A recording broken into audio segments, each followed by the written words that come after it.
Hello, नमस्कार. माझं नाव आहे पूनम. आपल्या या यूट्यूब चॅनलवर तुमचे स्वागत आहे. हा माझा फर्स्ट व्लॉग आहे. तर मी आशा करते की तुम्ही सगळे सपोर्ट कराल. सो आज मी स्वतःबद्दल काही सांगते.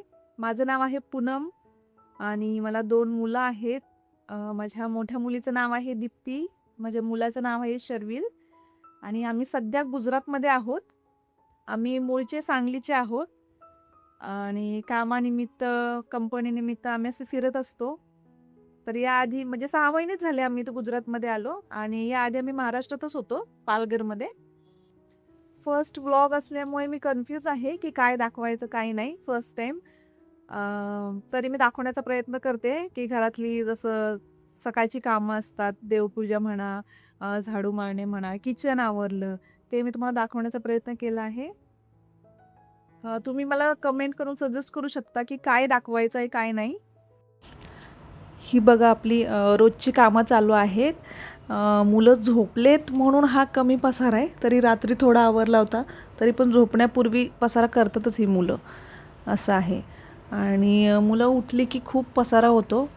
पण छान आहे म्हणजे मला आवडतो हा पसारा आवरायला कारण माझी एक मैत्रीण आहे. म्हणजे माझ्यापेक्षा मोठ्या आहेत त्या. तरी मी मैत्रिणी समजते त्यांना कारण त्या सगळं शेअर करतात माझ्याशी. त्यांची मुलं मोठी झाली आहेत तर मग आता त्या म्हणतात की बघ आता आमच्या घरात कोणच पसारा करत नाही. मग काही मज्जाच नाही म्हणजे काय असं इंटरेस्टिंग असं काय वाटतच नाही. त्यामुळे ज्या घरात मुलं असतात त्या घरात पसारा होणं हे नॉर्मल आहे. आणि त्यासाठी काही बायकांना मी बघितलं की त्या सतत पॅनिक होत असतात की पसारा पडलाय सतत मुलांना ओरडत असतात. मग नाही तर मग मुलांना रागवून ते डायरेक्ट पसारा वगैरे म्हणजे जे काही त्यांचे खेळणी आहेत बिल्डिंग ब्लॉक्स वगैरे हे पॅक करून डायरेक्ट वर कुठं ठेवून द्यायचं. तर असं न करता त्यांना त्यांचं बालपण जगू द्या. त्यांना ज्या त्या वयात जे ते करू द्या. आता आपण तर पसारा करत नाही कारण आपण आता मोठे आहोत असं आहे ना. त्यामुळे मुलांचं बालपण जगून घ्या आणि आनंद घ्या ह्या गोष्टीचा की आपण नशिबवान आहोत की आपल्या घरात मुलं आहेत त्यामुळे पसार होतो. त्यात असं काही वैतागण्यासारखं असं काही नाही की रोज असंच आहे तसंच आहे असं नाही. त्यातल्या त्यात थोडंसं काम वाचवायचं असं म्हणत असाल तर आपल्या मोठ्या मुलाला सवय लावायची की तुला अभ्यास करून झालं की तुला बुक्स व्यवस्थित त्या रॅकमध्ये ठेव किंवा तुझं खेळून झालं की तुझे टॉय या जागी ठेव किंवा या बॉक्समध्ये टाकून ठेव. जर मोठ्या मुलाला सवय लागली ना तर ॲटोमॅटिक ती सवय लहान बाळाला लागून जाते कारण लहान बाळ हे सांगण्या बोलण्यापेक्षा जास्त ऑब्झर्व करत असतं की कोण कसं वागत आहे कोण कसं बोलत आहे त्याप्रमाणेच ते शिकत असतं. म्हणजे आपण जेवढं त्याला सांगू की उचलून ठेव तर ते ठेवलंच असं नाही आहे. तर त्याच्यासोबत आपण ठेवलं तर मग ते हळूहळू त्याला सवय लागून राहील. तर बाकी सांगायचं झालं तर आमचं घर म्हणजे आमची जी बिल्डिंग आहे ती बरोबर रोडच्या बाजूला आहे. असा रोड आहे जिथे रात्रीही अपरात्री गाड्या चालूच असतात, हॉर्न चालूच असतात. त्यामुळे धूळ विचारू नका, इतकी धूळ येते ना की त्याला म्हणजे विषयच नाही की रोज क्लीन केलं पाहिजे. तरी गॅलरी आम्ही 2-4 दिवसातून पुसतो वगैरे तरी पण त्या खराब होतातच असे. त्यामुळे मज्जा वाटते ही गोष्टी करायला, नाही असं नाही. पण आता हे सगळं तुमच्यासोबत शेअर करतो ना तर अजून भारी वाटतं हे सगळं की अरे हा छान मस्त सांगतोय आपण कोणाला काहीतरी त्यातून विचार मांडता येतात असं आहे. आणि मुलांचा विषय निघालाच आहे तर मला हेही सांगायला आवडेल की मुलांना ना त्यांच्या आवडीचे काम करायला थांबवू नका. कारण आपल्या वेळेस कसं आपल्याला कोणी मार्गदर्शन करायलाच नव्हतं की बाबा कोणाला काय आवडतं, कोणाला कशात इंटरेस्ट आहे, या गोष्टी सांगायलाही कोणी नव्हतं आपल्याला की करिअर आपल्याला काय आवड आहे काय नाही, कशात आपण पुढे गेलं पाहिजे, काय कोर्स केलं पाहिजे. तर आता काळ बदललेला आहे. मुलांना जे आवडतं आहे त्याच्यावर लक्ष ठेवा की त्याला काय आवडतं आहे. कलर करायला आवडतं का, पेंटिंग करायला आवडतं का, किंवा काही म्हणजे असं इंजिनिअरिंगमध्ये हुशार होऊ शकतो का असं. तर या गोष्टींमध्ये फक्त लक्ष ठेवा आणि मुलांना योग्य ते मार्गदर्शन मिळालंच पाहिजे आणि मिळू देत ते सगळ्यांनाच.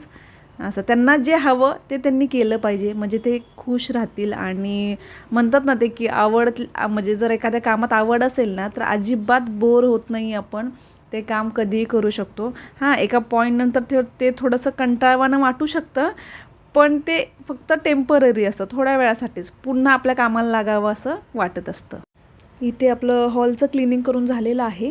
तर आता एक दुसरी रूम आहे, मुलांची रूम आहे. तिथे सगळं मुलांची खेळणी आणि मुलांचा अभ्यासाचं सगळं सामान ठेवलेलं आहे. तिथेच आमचं देवघर आहे छोटंसं. तर आता सध्या झाडू मारून झालेलं आहे, देवपूजा करत आहे.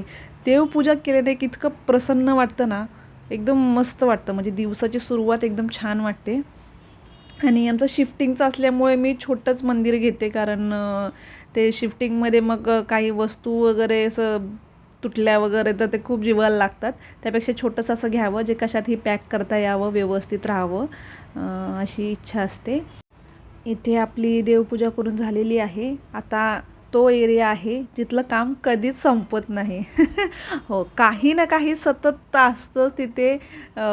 भांडी लावायची तरी असतात, नाहीतर विसरून तरी ठेवायची असतात, किंवा काहीतरी भरून तरी ठेवायचं असतं, किंवा क्लिनिंग तरी करायचं असतं. हां, तर किचन एरियामध्ये तुम्ही माझा फॅन बघत असाल, टेबल फॅन ठेवलेला आहे, तो आत्ताच काढला आहे. कारण इथे गुजरातमध्ये इतकी भयंकर गरमी आहे ना की विचारू नका. 12 ते 4 तर सोडा, इथे सकाळी 9 वाजल्यापासून ते संध्याकाळी 6-7 वाजेपर्यंतसुद्धा गरम असतं सगळं. अगदी फिल्टरचं पाणी, फिल्टरसुद्धा आम्ही चालू करत नाही दिवसभर, का तर ते गरम पाण्याने फिल्टर खराब होऊ शकतं.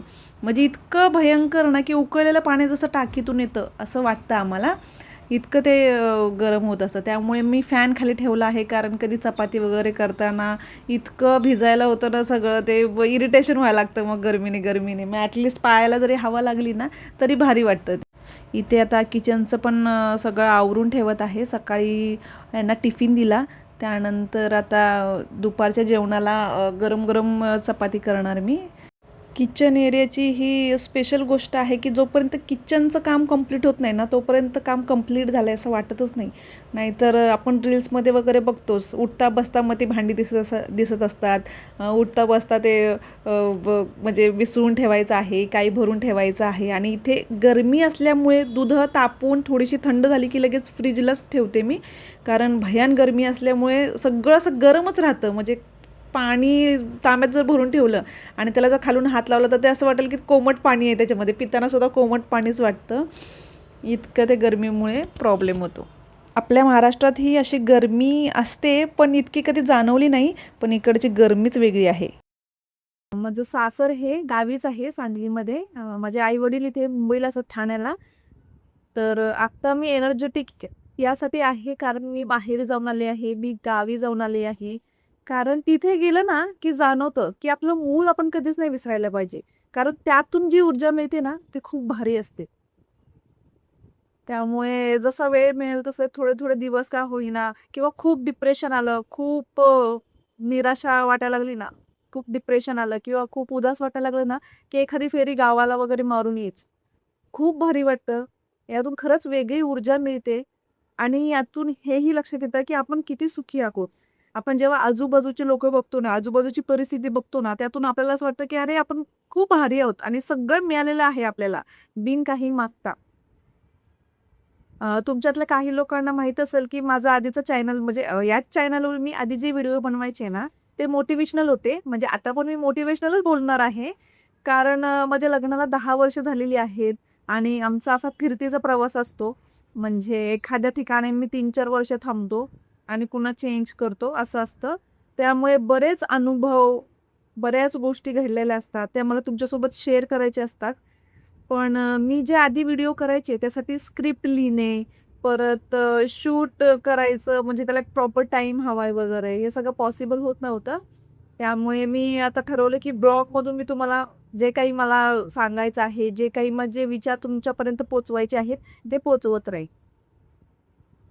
तर आजचा व्हिडिओ जास्त लांब होऊ नये याचा प्रयत्न करते, कारण हा फर्स्ट व्लॉग आहे. तर तुम्ही जर नवीन असाल तर आपल्या चॅनलला प्लीज सबस्क्राईब करा. आणि उद्याच्या भागात मी माझं पूर्ण घर आणि माझ्या मुलांची ओळख करून देईन. आता केली असती, पण सध्या सुट्ट्या चालू आहेत. तर आत्ताच उठलेत आणि नाश्ता करत आहेत. तर उद्या मी तयारी ठेवेन सगळी, की त्यांना लवकर उठवून वगैरे थोडंसं तुमची ओळख करून देईन. तर आज फार काही दाखवता नाही आलं. थोडंसंच मी तुम्हाला रुटीन दाखवलं. उद्यापासून मी प्रयत्न करेन की माझं पूर्ण रुटीन दाखवेन. आणि कोणत्या गोष्टी आहेत, ज्या मी डेली यूज करते, ज्यामुळे मला खरंच पॉझिटिव्ह आणि मोटिवेटेड फील होतं, त्या गोष्टी मी तुम्हाला दाखवण्याचा प्रयत्न करेन. आणि माझ्या या यूट्यूब जर्नीमधून तुम्हाला काही शिकता आलं, तुम्हाला काही आवडलं, तर प्लीज मला कमेंट करत चला. कारण तुमच्या कमेंटमुळे आम्हाला मोटिवेशन मिळते. तर आपण भेटूया उद्याच्या व्हिडिओमध्ये, जे मी तुम्हाला ज्यामध्ये मी तुम्हाला पूर्ण डेली रुटीन दाखवीन. की सकाळपासून संध्याकाळपर्यंत. ओके. आणि मध्ये-मध्ये आपण अशा गप्पा मारूच आणि जर तुमचे काही कमेंट्स आले तर त्याची उत्तरही मी त्याच्यामध्ये देण्याचा प्रयत्न करेन. तर पूर्ण आणि शेवटपर्यंत व्हिडिओ पाहण्यासाठी थँक यू. आपण भेटूया नेक्स्ट व्हिडिओमध्ये.